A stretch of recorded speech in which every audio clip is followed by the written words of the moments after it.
is Belfast, can it attract these tourist numbers? Is it going to be financially viable?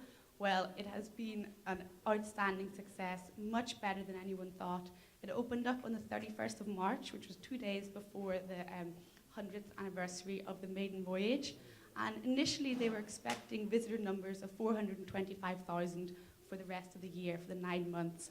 In 6 months, they got 500,000, and by the end of the year, they got 650,000 visitors, including Hillary Clinton, who came when she was visiting Northern Ireland. So it's really been a great success. Continuing with that, the last year was devoted, the whole year was devoted to the Titanic. So they had a Titanic music festival. They also had Titanic, a musical in the Opera House. They had loads of Titanic-themed events. And now, just recently, in 2013, the Titanic Centre is just over, not quite a year old. It has the first ever 5-star tourist rating for a tourist attraction in Northern Ireland, and it has won, I think the CEO of it has won Best Business Award as well as Best New Business in the whole of Northern Ireland.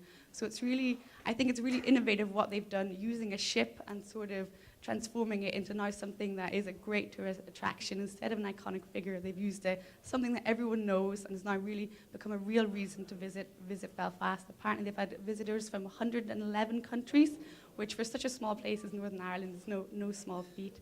So I think, yeah, it's what they've done is I'm very proud of it. I've been myself, and it's not like a normal museum. It's very interactive. It is great fun, and I urge you all to go if you're ever in Ireland or in Belfast. Thank you. I can just speak a little bit more about maybe the whole island of Ireland. You do know it is known for being green, and they have actually started to capitalise on this.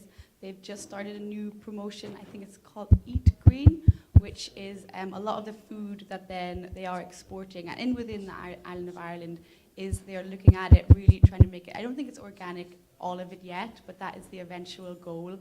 And they're really promoting this overseas as a sort of healthy, natural Irish food, which maybe you wouldn't associate with Ireland certainly 30 years ago. And apart from, including going on from that, Ireland also has, like Iowa, huge wind farms. I think it's got one of the biggest wind farms in Europe. And I know in Belfast as well, I'm not sure if it's in practice yet, but they were certainly building, I think it's sea power, where they use, or tidal power, where they use the incoming tidal waves and stuff to generate electricity. So I think definitely Ireland is taking small steps, but is going in the right direction for ecotourism. And as well with the cultural aspect, I think certainly with Belfast, with its history, I think the Titanic is a perfect example of where they have used the history and they have used its culture, but and promoted it in a very positive way.